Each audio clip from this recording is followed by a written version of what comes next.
Ben Yu, the protagonist of our story, since he was 4 years old, he was exceptional at recognizing languages. He was so skilled that his parents started to get scared, as he understood so many languages. His proud grandfather always boasted about him, saying that a child had been born who would fulfill a long-cherished wish of their family, claiming the power of Babel for them. Of course, Ben Yu's parents never believed in those old tales, which always angered the old man. "You'll see," he'd say. According to family tradition, long ago in a chaotic world, the great ancestors of the Yuan family possessed the power to allow everyone to communicate. With that power, they united people from all the races and built a tower that would never collapse, the Tower of Babel. Ben Yu's interest sparked as soon as he heard about that tower, not because he was fascinated by his ancestors' history, but because he was a greedy brat who wanted to take advantage of it. So, he begged his grandfather to reveal where to find the tower. Unfortunately, his grandfather didn't know the exact location. However, the old man, filled with hope, encouraged his little grandson, saying that once they found the tower, their family would regain all its power and glory. At that time, Ben Yuan always hoped that his extraordinary linguistic talent could help restore his family's prestige, just as he had heard in the stories. Surprisingly, his skills far exceeded anyone's expectations. As time went by, he became a young man. One day, he was sitting anxiously, refreshing the screen to see if he had been accepted into college. Suddenly, a strange digital window appeared in front of him. What was even stranger was that everything written on it was in some kind of foreign language. He tried to read it, and the system window revealed it was a congratulatory note from the best academy in an alternate dimension, acknowledging he had passed their screening process. Of course, Ben Yuan was completely perplexed. He had no idea how he could read this or what it all meant. As he continued reading, the system revealed he had been summoned to a place for a practical evaluation and that, if he passed, he would become a future student. The note indicated he would be transported there in 10 seconds. A countdown began, and our clueless protagonist had no idea what he was in for. Just then, he also received an acceptance letter from his university, confirming his admission. He knew he would be successful, yet he still felt nervous about the mysterious countdown. When it ended, a blue light enveloped him, and he disappeared before his sister could see. She never knew where he had gone. Suddenly, he found himself falling through a dark tunnel, and another system notification appeared, announcing that a special practical evaluation for lower-dimensional candidates had begun. Ben Yuan was utterly confused, wondering if he had somehow entered a game. Meanwhile, the system told him he had to defeat a blind goblin and destroy the dungeon core. All he could do was scream in frustration for having been dragged into this mess without warning. He wanted to know what the practical evaluation and all that nonsense about a special exam even meant. Just then, he heard menacing footsteps, and Ben Yuan literally began sweating bullets as he spotted these disgusting creatures, goblins wielding clubs. These creatures couldn't see him, but the two goblins could clearly hear him. They spoke in their own language, but to his surprise, Ben Yuan understood them perfectly. Hearing them refer to him as prey didn't excite him. Recalling the system's notification about the blind goblin and the dungeon core, he started piecing things together, realizing he might actually have to defeat these creatures to get out of this nightmare. Everything seemed like something out of a game or novel. The goblins tried to detect him while Ben Yuan cursed his bad luck, wondering how he was supposed to defeat these creatures when he hadn't even killed a rat in his life, much less anything dangerous. One goblin finally swung its club, landing mere centimeters from his crotch, nearly castrating him. The goblin brandished its club again, but this time Ben Yuan dodged the blow, trying to remain calm and avoid drawing more attention. However, It seemed his presence was already exposed to these relentless goblins, who attempted to smash him once more. Ben Yu-won jumped just in time, barely escaping. The Globins then spoke about the exact location of the sound, making Ban Yu-won realize that although these creatures were blind, they were highly sensitive to sounds and movements, hunting by cornering their prey. He understood that no matter how well he hid, he'd eventually be caught. Coming up with a clever idea, he threw a pebble in another direction.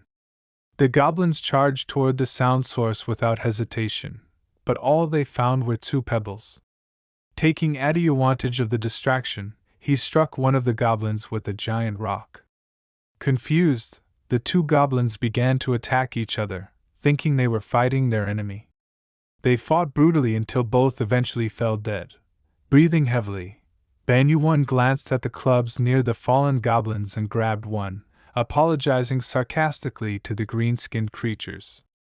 Just to be sure, he delivered a final blow to each goblin's head, confirming they were truly out of combat. As the goblins lay dead, a bright light shone around him, and a system notification congratulated him on his first successful hunt in the dungeon. As a reward, he was granted the power of higher dimensions. A strange enchantment began to swirl around his hand, and the system showed that the Babylonian code, power, had been unlocked.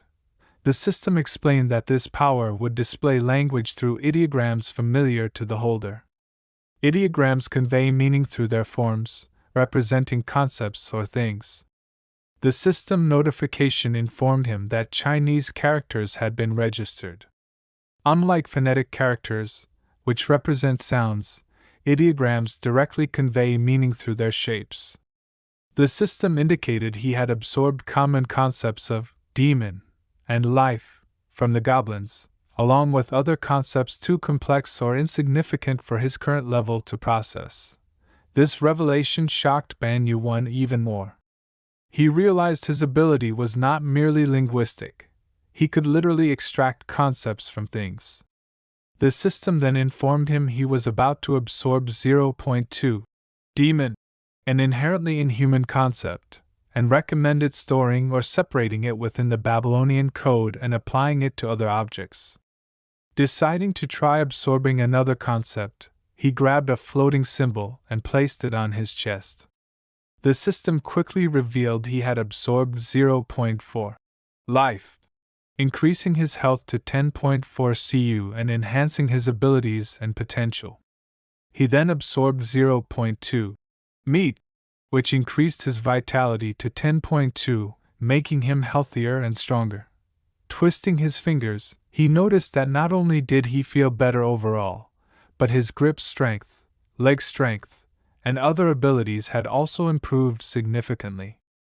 He had essentially absorbed the powers of the 2 goblins, and once their powers transferred to him, their bodies disappeared, leaving only 2 clubs behind.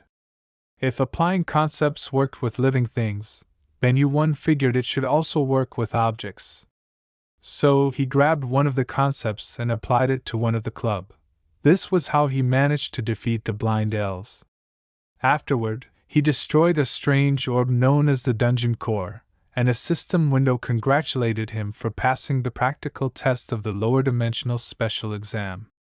Ban Yu-won let out a huge sigh of relief, wondering if this meant he could finally go home. But to his dismay, the system informed him he would be transferred to a new residence. The place they sent him to was not his home. It was a world he had never seen before, a place called Union Academy, a land like no other. A window pops up from the system, congratulating me for passing the practical exam and becoming a provisional student. Below, the system instructs him to wear the assigned uniform properly and head to the interview. He should proudly wear the uniform of Union Academy. Of course, Yu-won is already cursing his luck.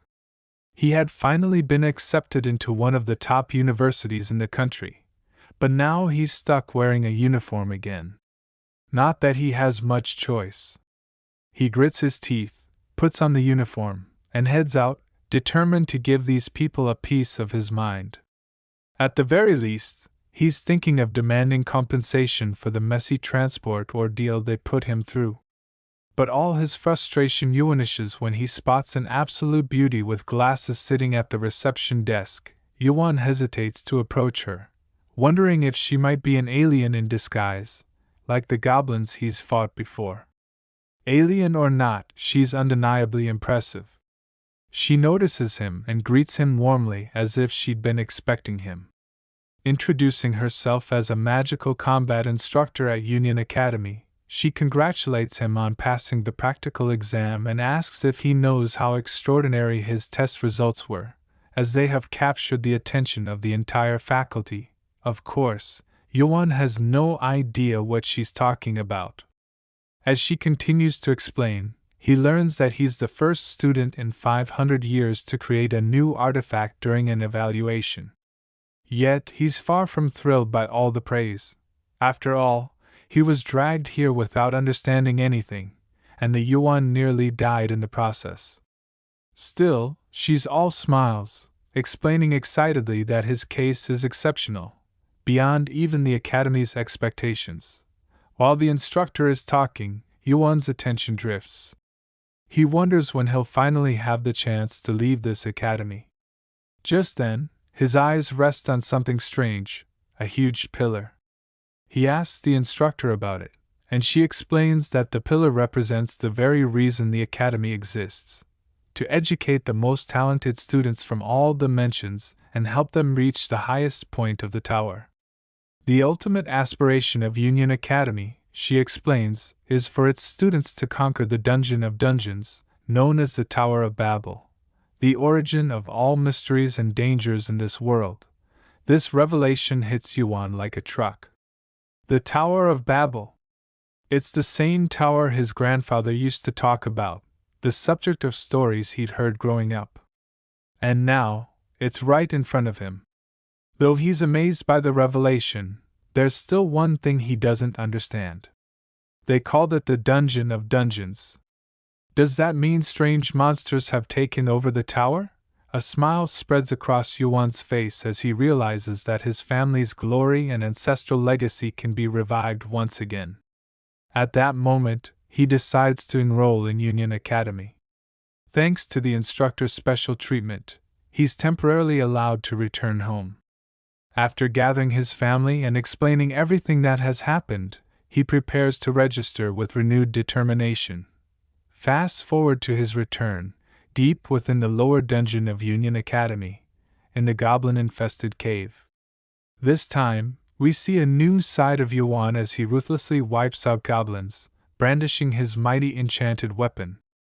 Thanks to his training and new powers, the legend of his family begins anew, and Yuan's journey has only just started. We begin to see how he came to this point. At first, Yuan thought his powers were limited to language, but after encountering several goblins, he began to grasp concepts like demon, life, death, and even weapon. Everything changed dramatically with a skill called the Babylonian Code, a power that allows him to absorb, verbalize, and manipulate concepts from all objects around him. Every time he defeats an enemy, he can acquire concepts, each one making him stronger. For example, in his first dungeon, the Blind Goblin's Cave, he took on various concepts of the goblins and even a demon. He channeled these into a club, strengthening it until it became a weapon pulsing with a frightening energy. This club became the first artifact created by Yuan, a weapon that transformed and acted autonomously. Embracing this newfound friend, Yuan achieved outstanding results in his evaluation. As he begins to organize all the concepts he has gathered, he notices something extraordinary, a new concept called soul. At that moment, his little club starts begging him to share this concept. Yuan happily agrees and adds concepts like life, ghost, and spirit, summoning them and incorporating them into the club. The combination creates perfect harmony, causing a transformation as ghost and beast concepts merge into an amazing synergy, far beyond his current abilities. This fusion completes the creation of a phantom beast, and a snake-like creature known as the Phantom Beast appears before him. Despite its fierce appearance, it turns out to be a small, gentle snake born from the combination of the ghost and beast concepts, giving life to this new creature known as the Ghost Beast. Yuan hesitates at first, but the snake senses this and looks sad. Finally, he reaches out, bravely touching the snake, which quickly wraps around his hand. He even gives it a name. Before he returns, Yuan decides to check his growth statistics. He realizes that life is a concept similar to a level in a game, while flesh represents physical stats. He's still puzzled by why his soul stat is so high, and he begins to wonder if abilities like eyes that see everything and ears that hear everything are somehow related to his language powers. In any case, he decides it's time to head back. He presses the confirmation button, teleporting to Union Academy's entrance ceremony. The Academy auditorium is packed with new students. Amid all the commotion, Yuan makes a surprising entrance, catching everyone's attention. He's a bit taken aback by the number of people surrounding him, but his eyes that see everything allow him to perceive their aura and spirit with unusual depth. Unlike him, who came through a special admission from a lower dimension, the regular students who arrived through the standard process seem incredibly strong, even at first glance. As he scans the crowd to find his seat, a giant, intimidating student suddenly appears before him, asking if he's from a lower dimension. The brute warns Yuan to stay out of his way. Rather than starting a fight, Yuan nods and steps aside, knowing that causing trouble on his first day wouldn't be wise. It's clear that those who entered through the regular process hold themselves in high regard, looking down on those from lower dimensions. Yuan can't help but notice that this attitude of superiority feels familiar, much like the way people behaved back on Earth. Suddenly, someone calls his name and invites him to sit with them. He notices that there are only 4 seats, 3 of which are already occupied. He wonders if this is where lower-dimensional students with special admissions are supposed to sit. The whole setup feels like segregation. He uses his visual skills to evaluate the abilities of those sitting there, and what he sees leaves him completely perplexed. Not only are they power bearers, but they have enough strength to wipe the floor with normal students. The blonde boy sitting in the first seat turns out to be someone Yuan has already met, a handsome figure Yuan first encountered in the dorms before the entrance ceremony. Their initial meeting was a bit unusual. When Yuan entered the dorm for the first time, the blonde had pointed a sword at him. But before things escalated, Yuan quickly reminded him that they were both freshmen and, therefore, roommates. The blonde apologized for his behavior, admitting he just finished a practice evaluation, and his nerves were on edge. He asked if Yuan was okay, but judging by Yuan's sweaty face, it was clear he wasn't feeling great. However, Yuan couldn't help but be captivated because this blonde guy literally looked like a prince from a fairy tale. Although he has quite a temperament, still considering that Blondie apologized first, maybe he's not such a bad guy. At the end of the day, they sit down together and talk about their experiences. When Yuan shares his story about fighting goblins, Blondie can't avoid teasing him by saying that even a new recruit with basic training could take down a goblin easily. Naturally, this annoys Yuan, who mutters to himself about how this guy is 100% oblivious. While they are talking, Yuan suddenly remembers that he needs to wash up. Without thinking much, he begins to take off his shirt. As soon as Yuan's abs come into view, Blondie goes completely crazy with embarrassment upon seeing such a physique. Without looking at Yuan, he quickly turns his head to avoid any uncomfortable eye contact, which unsettles Yuan a little. The moment is still full of tension. Then, they go to say hello to the other 2 ladies sitting in the adjacent seats. One of them has pink hair and looks absolutely phenomenal, with toned features and long hair that perfectly complements her feline eyes. Then there's the white-haired girl, whose first impression is not pleasant at all. In fact, Yuan steps back a little, intimidated by her deep black eyes. They are so intense that he has to turn his head away while feeling a chill. The white-haired lady stares at the white snake coiled in his hand and asks him when he is going to introduce his little friend. Yuan and the three of them instantly bond over the adorable creature. Next, Blondie curiously points out that the snake used to look like a club, which intrigues everyone about how it transforms so drastically in just a few days. The white-haired girl, who initially seemed intimidating, turns out to be quite nice. She introduces herself as Dako Yun, the daughter of a martial artist. She then asks Yuan his name, and he quickly introduces himself, following up with a curious question about whether she can shoot energy blasts using her martial arts. Of course, the three others laugh at his ridiculous comment, but she points out that his interpretation is not entirely wrong, which intrigues her even more. The pink-haired woman introduces herself as Rachel, and Blondie finally shares his name, a slight. Suddenly, Yuan sees Professor Yamina among the crowd and a slight asks if he also had a consultation with her. Just at that moment, a light begins to shine above their heads. When they look up, they realize that the roof of the auditorium is opening. A thunderous voice fills the space, so powerful that it seems like the intense pressure will break their heads. The overwhelming voice announces the beginning of the Class 20 entrance ceremony for the Union Academy, Class 557. When they finally look at the sky, they see a huge eye rising above them. Shortly after, we see Yamina, who seems delighted after listening to the director's speech, but our group feels a bit uncertain about the whole thing. Then, Yuan drops the bomb, asking if that giant eye was really the director.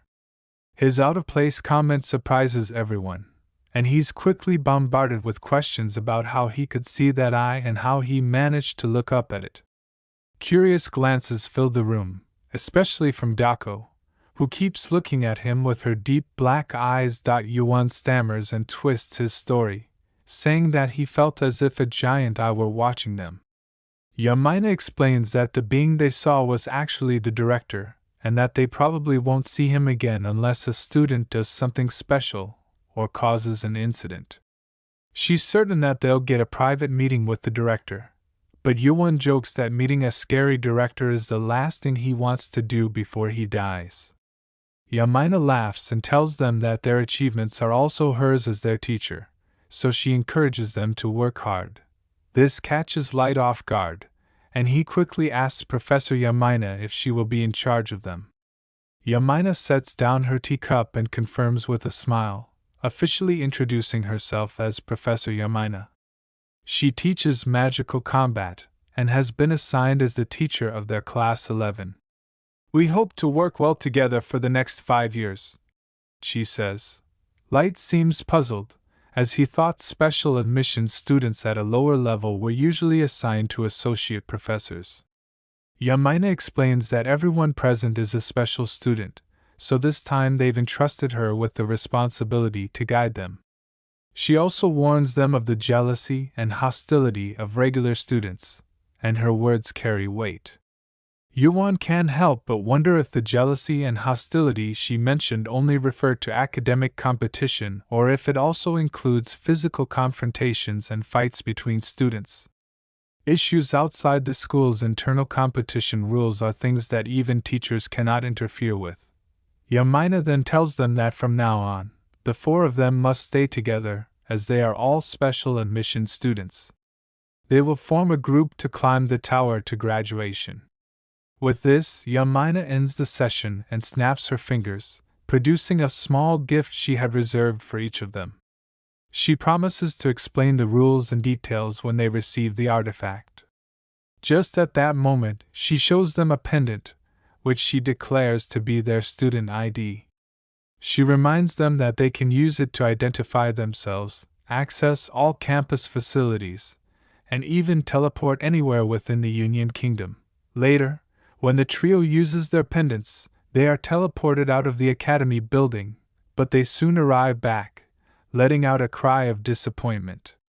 I'm not sure why they're disappointed, but I assume the pendant forced them to teleport back, as it doesn't allow them to leave the academy grounds.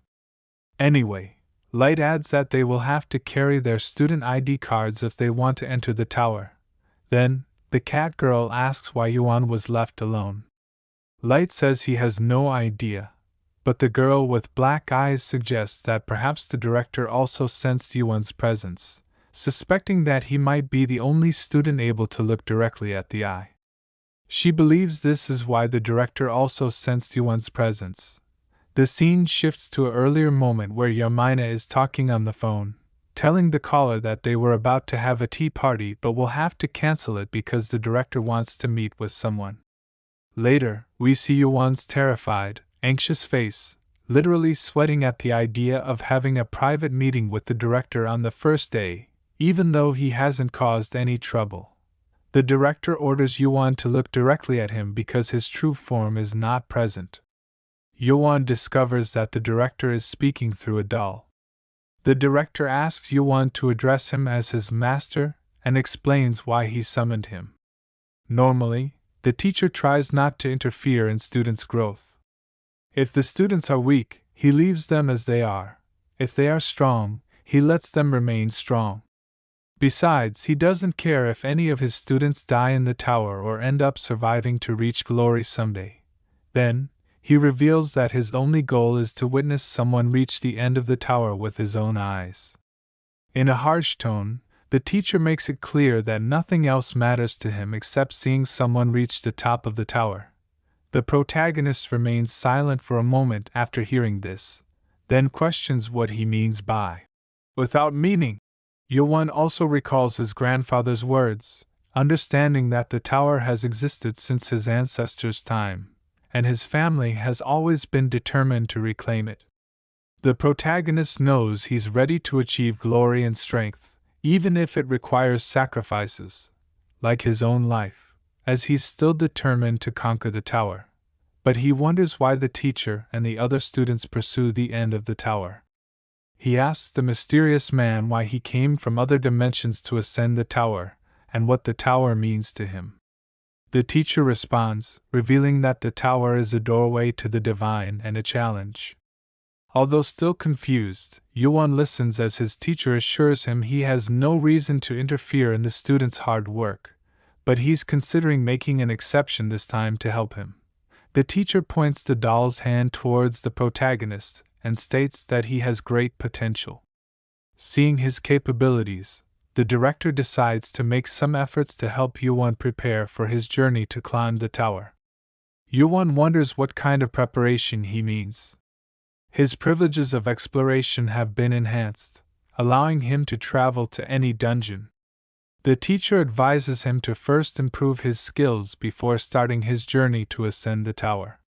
Yuan is surprised to learn that he can leave the academy, which the teacher confirms once again. When the director finishes helping the boy, he teleports him back, and before letting him go, the teacher advises him to improve his skills again and promises to unlock his next privilege soon if he shows great progress. The next privilege he'll receive will be solo exploration of the tower. The teacher hopes they can see each other again and teleports Van somewhere else. Our boy ends up being moved to Professor Yamina's room. She asks him about his encounter. Van finds his head in her lap and is surprised to see her again, getting up quickly out of embarrassment. Yamina tells him that the teacher's personality is very strange, and they never like visitors.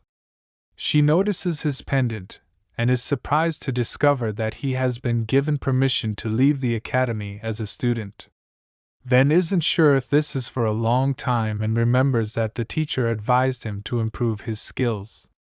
Yamina quickly tells the boy that it really is a big deal and helps him understand that he can now explore the dungeons freely, in addition to the tower, and has the freedom to visit foreign cities at his leisure. He can hardly believe that a student has so many privileges.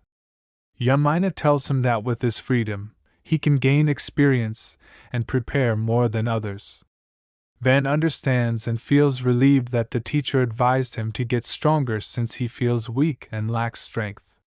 Professor Yamina awkwardly smiles at him, calling him lucky for the privileges he has achieved. She also shares that it's hard for teachers to leave the academy, as it's the Union Academy.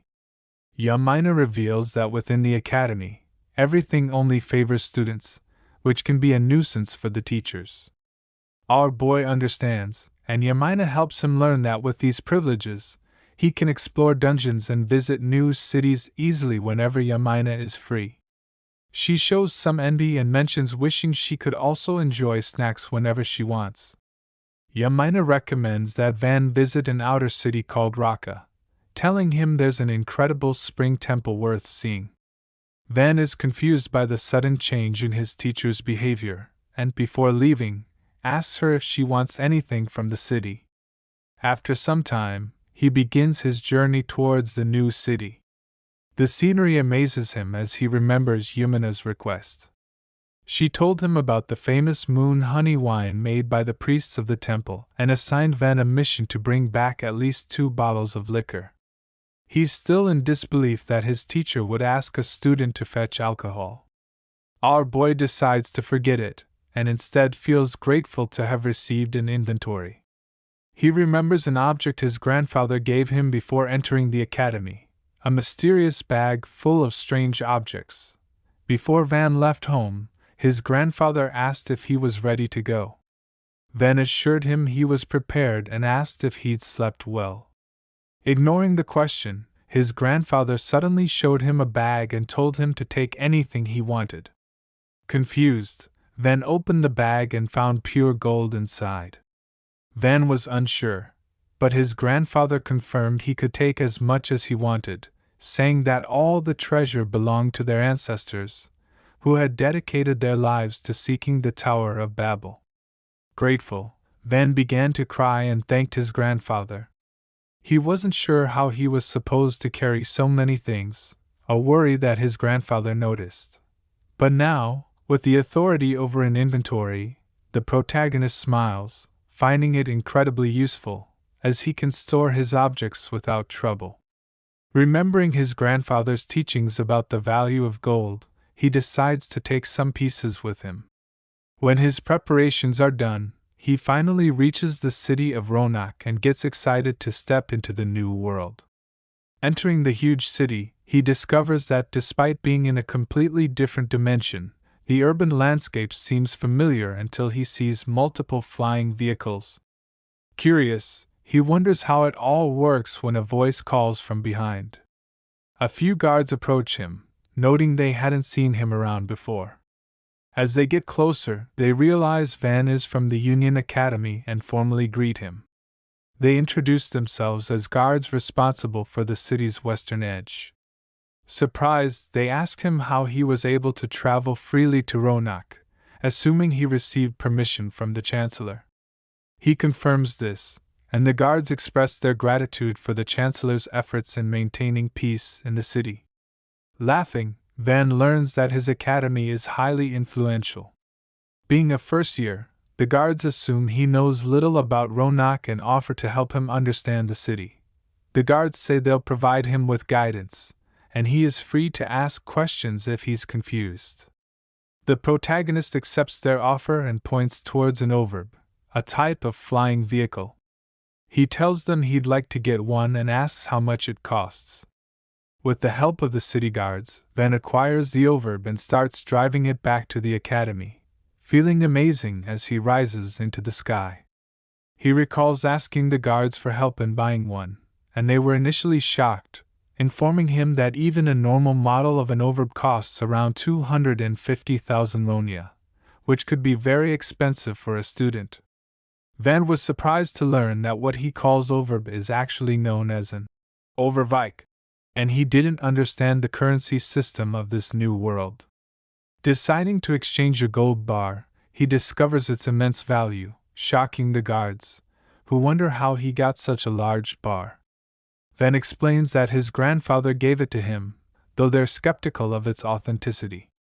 It turns out a single bar of gold is worth 70,500,000 ronia. Van considers himself lucky to have received such a valuable item from his grandfather and thinks of thanking him. While returning to the academy, he talks to his pet snake, Eve, about infusing the overb with attributes to create a living artifact, similar to Eve. The protagonist decides to call the overb Lolita, hoping his two living artifacts will get along well. While flying around the Tower of Babel, Van feels his journey was worthwhile, as he was able to buy liquor for Professor Yamina and even found a sibling for his pet artifact. Finishing his tasks, he smiles and returns to the academy. After handing the liquor to Yamina, he finally reunites with his friends but feels extremely sick. Light gives him a glass of water, expressing disappointment, as Van came back with a hangover without telling anyone he was leaving. Doko notices a badge with a flower on Van's uniform, wondering if it's a sign he'll represent their group in exchange for drinks with Professor Yamina. Van gets confused but thinks Doko might be right. As Van eats, Light realizes they have no choice but to accept Professor Yamina's decision, as she's their advisor. Doko shares his opinion, declaring Light the only one worthy of representing their group, shocking Van and ASL. She points out that Light is the strongest of the four. Doko asks for Van's opinion, but ASL interjects, insisting the four are equal. Doko misinterprets her words and reminds her that arrogance will only hurt their future attempts to climb the tower, as she warns that considering herself the strongest may be a mistake. Doko smiles because she finds it funny to hear talk of equality from someone who asked teacher Yamina if it was possible to climb the tower alone. Where's the equality in that? A Slight feels ashamed and tries to excuse himself, while Yuan and Rachel remember who really asked that question. A Slight awkwardly admits to both of them that he only asked out of curiosity, and assures them that he wants to be in a party with all of them. Yuan starts to feel hopeless as he sees animosity increasing before starting the morning class. Now, he understands that he should have planned everything in advance. Yuan knows that their group is going to experience a rough start, despite having no particular reason to lead or become president. Our boy now understands the reason why the teacher chose him out of all of them. Because a Slight may seem unaware much of the time, he has a strong sense of pride. Despite being incredibly strong, Dako is likely to make many enemies. She is also self-centered. As for Rachel, she has a passive attitude but lacks the personality to lead the group. Yuan sighs upon discovering the true personalities of the special admission students. Our boy tells everyone in the group to calm down and listen to him first. Yuan believes that, in his opinion, the leader does not have to be the strongest of the four and says it would be better if they were weaker. Dako does not understand what he is trying to say, so Yuan helps her understand that if the strongest person in the class were president, they might make decisions independently. Someone who has the responsibility of uniting the class should not do so alone. Decisions should not be made solely by one group member. The protagonist explains that the leader of their group should be someone capable of offering good solutions for everyone, and it is also important for the leader to be at the center of the group. Yuan says that he has the most developed personality, so in his opinion, he is the only one worthy of being class president. Dako is not entirely in favor but agrees with him for the time being, especially since the teacher has already chosen him as class president. Our boy thanks her for her understanding and feels relieved.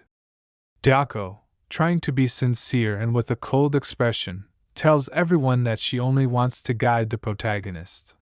Our boy does not understand what she means by this, so Dako explains that there are some things she doesn't agree with but is willing to accept since she wants to achieve his goals, even if it means working with people as unnecessary, a Slight and Rachel. This statement surprises the group, but Dako only hopes they can meet again. Our boy tries to calm down and reassures his anxious roommate, though he feels a bit disappointed after experiencing a morning like this on his first day of school. They're both tired and wonder how a simple school morning could feel like a battlefield. The protagonist decides to take a break and understands that it will take time to resolve the pride issues among the group members. Rochelle then asks Yuan if he still has the snake he showed them before and says she would like to touch it at least once. Yuan realizes that the academy is filled with multiple challenges, and in his first lesson as class president, he represents everyone in a room full of unique individuals. Our boy faces a new difficulty when one of the students challenges him to a fight to see if the remaining students are skilled in training. Yuan is with his group of special students when the teacher decides to start the first lesson with some light sparring and asks for the students' opinions.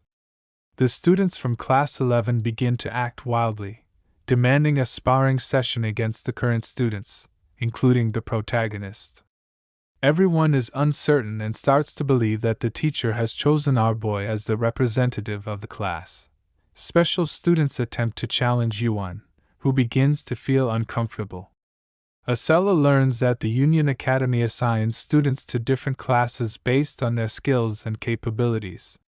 He realizes that the special class students seem to hate class 11 for some reason.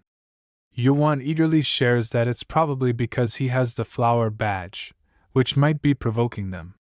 A muscular student named Direct sees the flower badge Yuan received from teacher Yamina and feels mocked by it. The musclehead grits his teeth in anger as he steps up, choosing not to recognize it.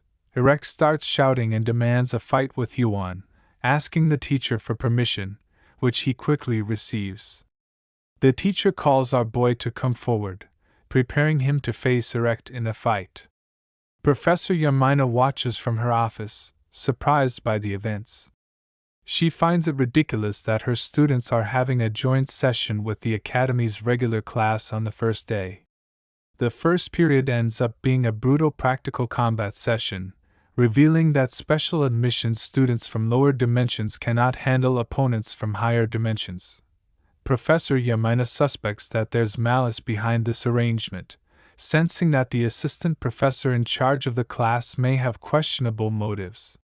The assistant professor appears overly eager when he calls Yuan by name, urging him to step into the arena to fight Erect. The young man also seems to sense something suspicious and raises his hand out of concern for his well-being, as his combat skills are still lacking, and he will likely gain nothing but injuries from the fight. In response, the assistant professor deducts 3 points from Yuan's total score, dismissing his concerns as invalid.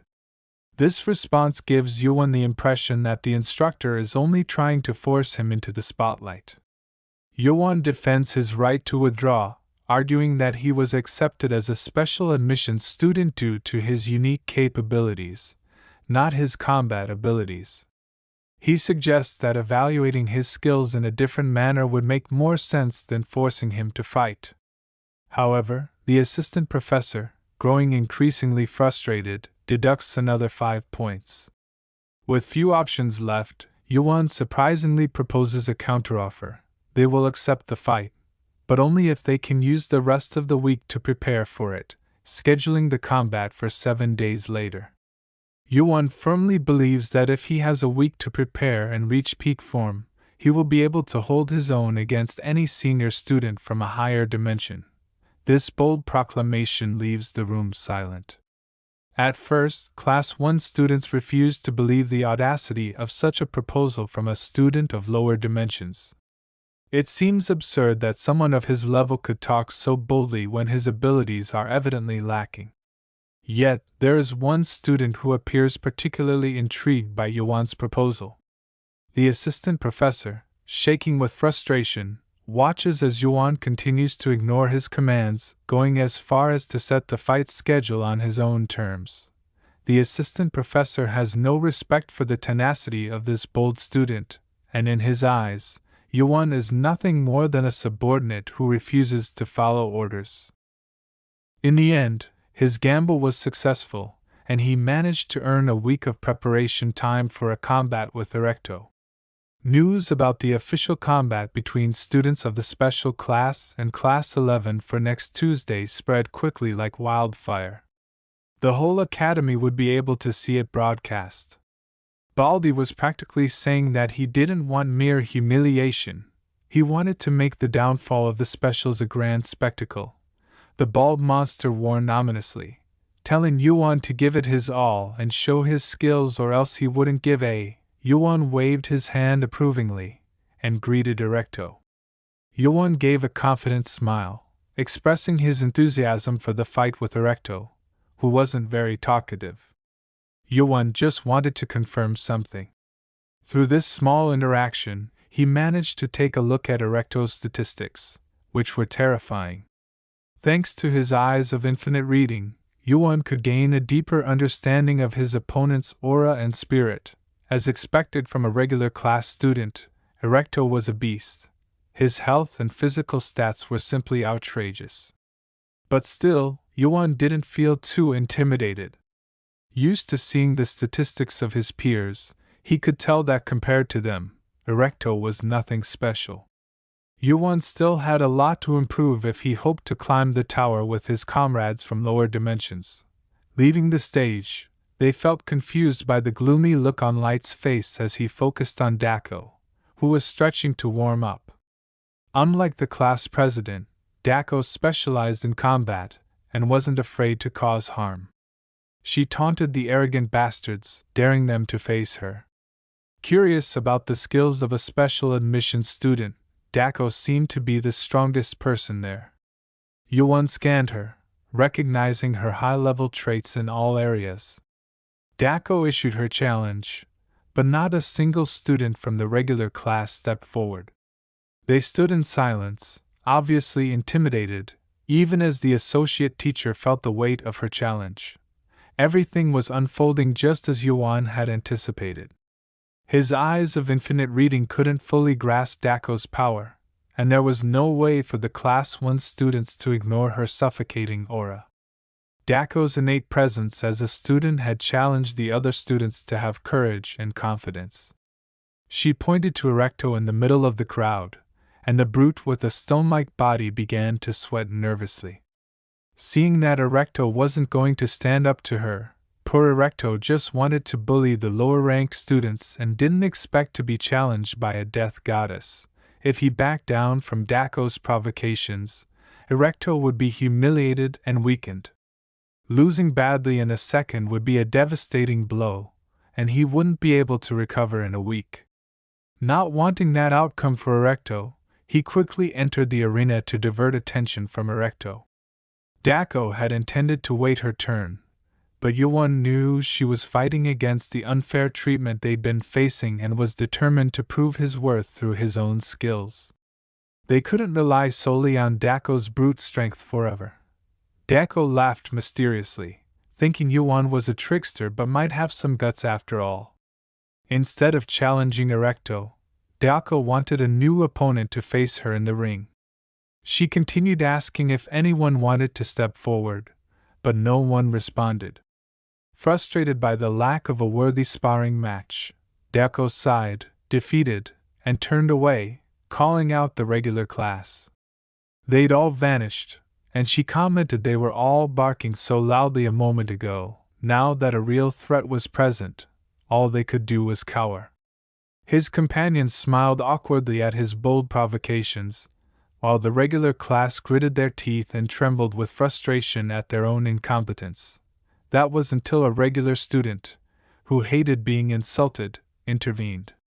This student had broad shoulders, blonde hair, upturned horns, and a golden aura that stood out from the crowd. He held that the weak and foolish are the ones who group together in packs, growling to protect their small circle. Yuan felt Blondie wasn't a joke. Upon closer inspection, he could see that even among the elite special class, this one was on another level. Light recognized him as Ortima, the ruler of the Kidius dimension. Yuan didn't understand what that truly meant, but fortunately, Light explained that, excluding the Union, there are 10 dimensions with the highest hierarchical orders. Ortima's family rules one of the higher dimensions, making him practically a representative of the strongest new generation from the top 10 families. Silence filled the stadium once more as everyone turned their attention to Ortima's confrontation. He asked the teacher for something, and the bald assistant, with an awkward expression, stumbled nervously to get a recording device to film the fight. In this world, everything is shared on the intranet, essentially the internet of this world.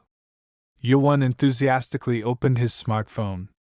Companies and educational institutions have created a network similar to the internet for information exchange. Someone from a lower dimension couldn't believe that higher beings would use something so similar to the internet. Yuan quickly found the channel streaming the fight, the live broadcast showing the arena, clear quality from an overhead angle. It was evident that the associate teacher was determined to embarrass the special admissions students in front of as many people as possible. With Daco in the arena, it seemed unlikely that Baldi would get what he wanted. Standing face to face, the two talented students examined each other's auras. Ortima fully trusted his skills, while Daco looked at her opponent referring to him as a novice. She then took a stance, granting him the first move as a disadvantage. The proud heir of a dimensional empire didn't like this. He hated being called a rookie and wanted to clear things up with Daco.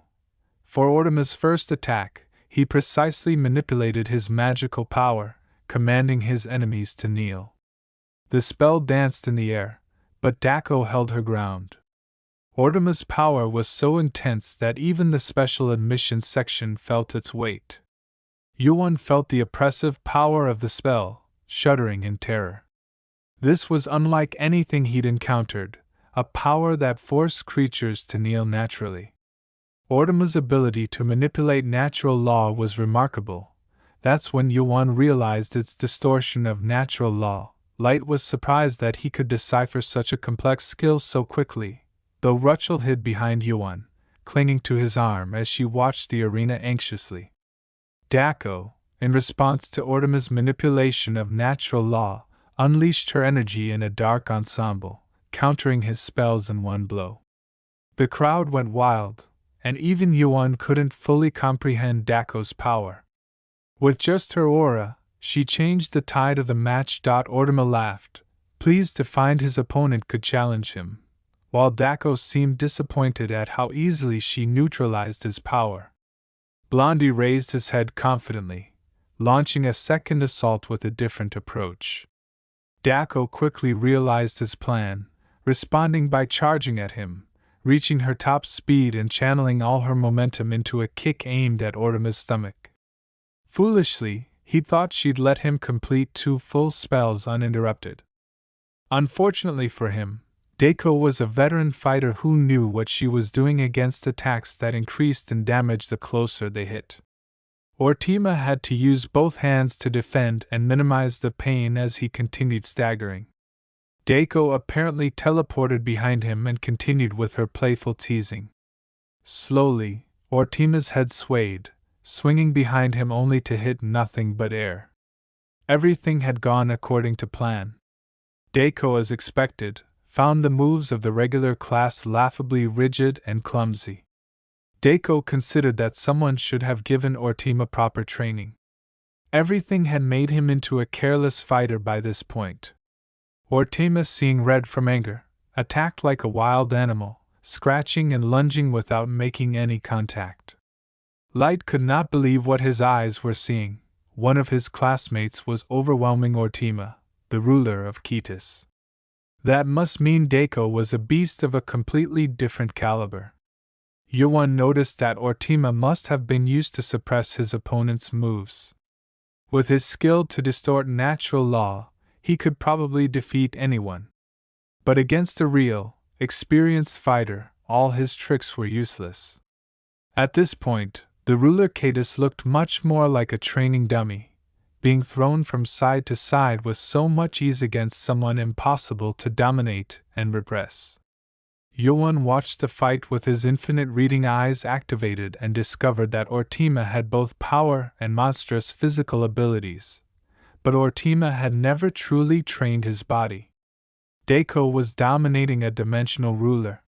Yuan was grasping every principle of the real-time light battle, Light began to realize his comrades were monsters in their own right. By this time, the sparring session had turned into an endless fight, where Ortema was forced to defend himself at all times. For someone like him to be forced into this position was more insulting than being defeated with a single blow. His pride left an open hole for Deiko to exploit, and she was starting to tire of Ortema's words. Ortema, surprised, invoked the power of thunder. Deiko reacted quickly, sensing danger, dodging to the side. In a moment of uncontrollable tantrum, Ortema forgot the session was training. He wanted to kill Deiko. Damn the school rules. Ortema felt the same seriousness. The bastard was that crazed, and it hurt Deiko to listen to a young, spoiled master talk about death. Those were not concepts a boy like Ortema should speak of so lightly. To show her disapproval, Deiko channeled dark energy that hovered over her body, twisted and turned while merging between her hands. Ortema smelled the energy as they faced off, each holding his most destructive weapons in hand. Before the devastating explosion of raw power could erupt, Professor Yamina finally arrived to clean up the mess. With a clap of her hands, she covered the area in illusory flowers from all angles. The flowers neutralized the destructive energy of both fighters, transforming the white tiles into a meadow of pink and white flowers. Both Deiko and Ortema looked around in confusion. Professor Yamina stated that the academy does not encourage students to fight for their lives. She'd rather see them go all out and direct their aggression against the monsters of the tower. Under the evening light, the sand and even the stands were filled with the power of Professor Yamina. She pointed a finger upward, and the flora began to rise as if alive. Everyone looked around, amazed by such a beautiful use of magic. Yuan marveled at how complex the technique must be. The flowers looked real and had a strong fragrance. Ortema clicked his tongue before turning around and walking away. He may be a regular student, but that didn't give him the pass to disobey a respected teacher. Deiko praised her class advisor for her strength, and Professor Yamina smiled back at her. She quickly looked away as he returned to the special side. Once there, Yuan asked her how she felt being up there and thanked her for showing such an insightful fight. Rachel had finally reached her limit and fell against Yuan's back, trembling with fear. Yuan asked if she was still afraid of Deiko. Despite her fierce behavior, Deiko seemed quite friendly. From a distance, they could see and hear Professor Yamina admonishing Associate Professor Farrell for today's disastrous first class. She did not approve of sparring sessions escalating without limits, and the bald professor had lost all his arrogance, as she called him out openly. Professor Yamina wouldn't settle for an apology. She wanted justice for her students. Professor Yamina noticed something out of the ordinary and went towards Yuan. She used her finger to fix the flower brooch on his chest, reminding him that as class president, dignity was everything, and part of it meant never wearing his badge of honor upside down. The regular class students saw this and almost had a heart attack from envy. With that, Professor Yamina left to attend to other faculty matters. The kind teacher had stopped the fight before things got crazy, but her last act created more problems. Most of the guys saw it as a futile attempt to approach the goddess of flowers. Today's events quickly spread through the internet in messages and news forums about Deiko, a special admissions student capable of dominating Ortema, the student of the year. There was a lot of commotion surrounding their actions. The fight recording itself was published by Associate Professor Farrell, and in one day, most people had seen Ortema's defeat. The internet adored Deiko. They loved her looks and her strength, even though she was just a rookie. There was also a video showing Yuan haggling for preparation time, which he succeeded in. They nicknamed him the Haggling Master. Fast forward to the end of the recording, showing the moment Professor Yamina de-escalated the conflict and adjusted Yuan's badge. The Internet Mafia, took notice of Yuan's interaction with her, generating all kinds of hateful comments. Special admission students realized the entire school was talking about them.